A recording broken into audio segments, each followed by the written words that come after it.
L'air d'en rire, le festival d'humour en Vendée.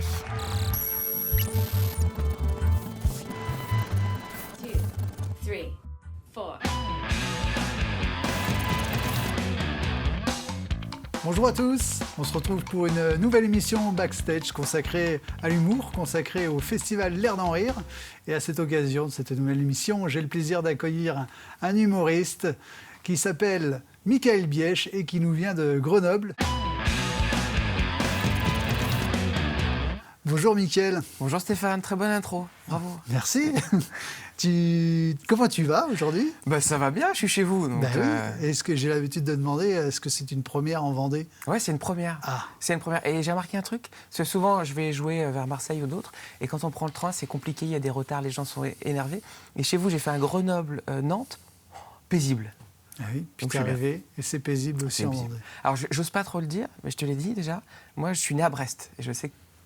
Tu vois, je sens déjà les caméras qui commencent à dire Non, ça va. on aime bien la Bretagne. On est cool en Vendée, Ah tu bon vas voir. Bon, alors cette émission, elle est consacrée à toi. Ouais. Voilà, et on a envie de connaître ta vie d'humoriste, parce que les téléspectateurs aiment regarder cette émission en découvrant de nombreux artistes. Et l'idée, c'est de savoir ce qui t'a amené un petit peu à ce projet. Ça fait déjà un moment que tu es sur scène. Ouais, ça Alors, fait... on ne va pas parler de ton âge, parce que tu as un âge jeune comme le mien, Mais à peu près. exactement, puis ça se voit pas. Exactement, mais quand même, cette passion de la scène, elle remonte à quelques années. Ouais, remonte à l'âge où j'avais, je pense un peu comme tous les artistes, j'ai 7 ans, je découvre le théâtre pour lutter contre la timidité. Ouais. C'est ma mère qui m'envoie là-dedans, et depuis elle a fait une erreur parce que je suis plus du tout timide. Enfin, je suis timide, tu vois, dans des rendez-vous comme ça, devant 1000 ou 900 ou 500 ou 30 personnes, il n'y a pas de problème. Mais des rendez-vous comme ça, je suis un peu fébrile. Mais ouais, 7 ans, après le lycée, le collège, les troupes de théâtre. Et à 18 ans, je touche mes premiers cachets d'intermittent en tant que professionnel dans une troupe professionnelle. Mais je suis vraiment théâtre. Je suis loin de l'humour, je suis dans le classique, contemporain. Et je décide de rentrer au Conservatoire d'art dramatique. Ça, c'est sur Grenoble ? Sur Grenoble, Ouais. exactement. Conservatoire de région. Et chose étrange, je me fais virer du conservatoire. Parce que, en fait, le conservatoire, c'est strict, tu ne dois pas faire de spectacle à côté, tu ne dois pas être dans des projets. Ah oui. Et moi, en fait, à 20 ans, j'étais déjà sur une série télé sur France 2, je fais des téléfilms avec Frédéric Dubreuil. Donc, j'avais déjà lancé ma carrière et ça ne plaisait pas trop. Et donc, j'ai été viré, puis j'étais un peu turbulent. Ah bon, Oui, timide parce mais turbulent. Mais ça, l'humoriste, et au cours Simon, c'était pareil. On me disait, mais vous êtes cabot, vous êtes cabot. Et les gens qui sont cabots, qui adorent cabotiner, ils font de l'humour. Et moi, j'étais beaucoup trop cabot pour être dans une troupe, parce que je regrette un peu, parce que ça me manque. Et donc, ça nous emmène au cours Simon sur Paris. Ok. Là, on est en 2007-2008. Et je joue dans une pièce de théâtre qui s'appelle... on a repris Pirates des Caraïbes, et on joue à l'Opéra Bastille.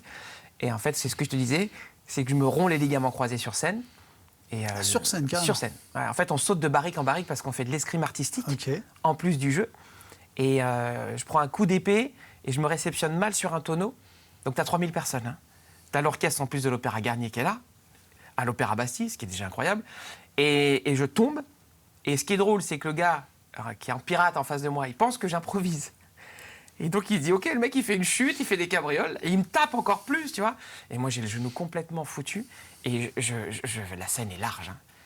Je ne sais pas combien de mètres carrés de planches, et je m'extirpe sur 2 mains, comme ça, en combattant, On vit le truc. tu vois. On vit le truc. Et- Alors là, du coup, Et ben là, rompu. c'est fini. Et Là, donc c'est derrière, pompier qu'est-ce dans qui- la loge.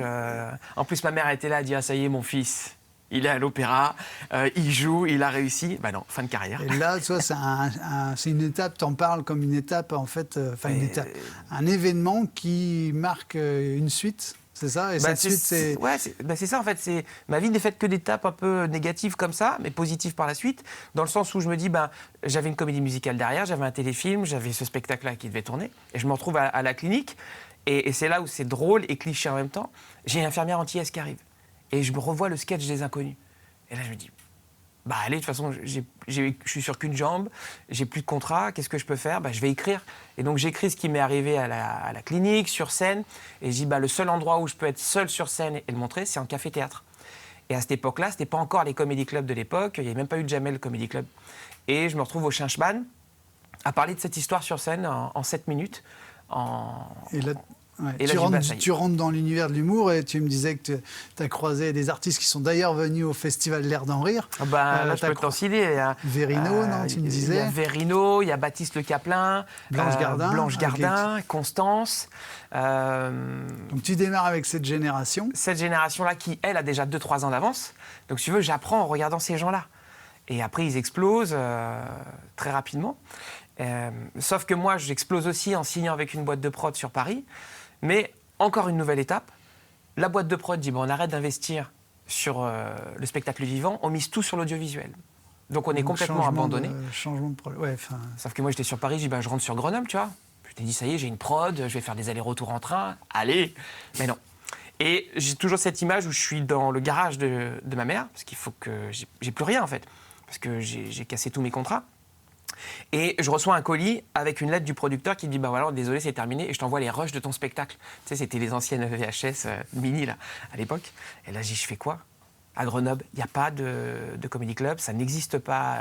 L'humour est développé par une seule personne qui est un mentor pour moi, qui s'appelle Serge Papagali.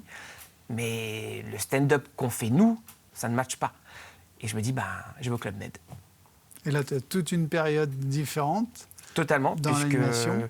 Sur la recherche Pôle emploi, merci Pôle emploi, c'est marqué recherche Club Med, mais en même temps humoriste. D'accord. Donc j'intègre le Club Med et en même temps j'ai la chance de jouer mon spectacle dans la boîte de nuit, le jeudi soir, après le spectacle, donc à 22h30.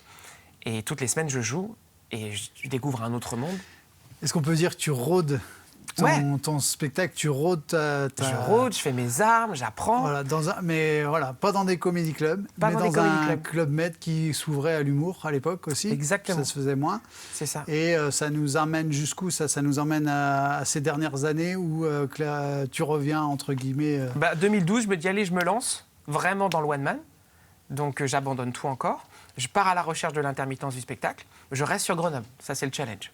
Je me dis, je peux réussir en étant en province. Il n'y a pas que Paris. Et ça marche. Sauf que ça marche, mais j'ai une étiquette d'animateur Club Med, d'interactivité. Et un jour, je suis à Puy-Saint-Vincent dans un festival, et il y a Arnaud de sa mère qui va me dire, Mika, et je m'en souviens toute ma vie, je le remercie encore, il me dit, tu fais un mauvais gâteau parce que tu as les bons ingrédients, mais tu n'as pas la bonne recette. Et là, ça travaille en moi, mais plusieurs années. Il faut plusieurs années pour se poser. Il faut encore un foutu échec. Je fais une grosse finale à Lyon, à l'Espace Gerson, dans une salle en extérieur, et le beat de ma vie. C'est-à-dire que j'arrive encore avec mes trucs d'animateur, avec mon personnage, avec une écriture qui n'est pas assez ciselée. Je prends un bid, il y a Élodie Pou, Julien Santini qui sont des copains et copines maintenant. Eux, ils passent encore, mais moi, non. Donc tu retravailles, tu continues à travailler, et on arrive aujourd'hui sur un spectacle qui est quand même très bien abouti, parce que je l'ai vu à Avignon cet été. C'est ça. Et je te propose qu'on en regarde un extrait. Avec on y plaisir. reviendra juste après. Wow! La veste de merde! C'est normal, c'est du désigual. Mais j'ai toujours une personne dans la salle, c'est qui adore cette veste. C'est toujours la même personne, une prof d'art plastique. Mais le problème, c'est que ça se vend, messieurs, dames. J'en ai acheté 2, des fois qu'on me la vole. Elle déconne pas, ça faille arriver. C'est un mardi, une ruelle sombre, il y a un mec qui me raquette, il prend ma veste, il passe sous un lampadaire, il me la rend. Mais en même temps, c'est normal parce que le concept des boutiques Desigual et des vêtements Desigual, tu sais, c'est le même. Ils ont pris du tissu, de la peinture, ils ont fait appel à Valérie Damido, ils lui ont donné un seau de coke, elle a marouflé. Et tu sais, quand t'as un impact sur le pare-brise, c'est Olivier de chez Carglass qui apparaît. Bon, là, je fais un impact sur la veste chez Desigual, c'est Esteban. Bonjour. Y PTD, guapo? Vale, tu hésites avec la veste? Mais tu ne dois pas. Parce que cette veste, elle est unique. Que c'est la première fois que Desigual il fait un partenariat avec Saint-Maclou. Que cette veste, quand il pleut, tout reste au sec parce que c'est 100% de chute des tapis de douche. Et que cette veste, elle réalise des miracles. Regarde, il y a un homme au 16e rang. Il avait un strabisme, il a vu ta veste, maintenant il voit droit. Et que cette veste, en soirée, quelqu'un il te vomit dessus, ça l'améliore.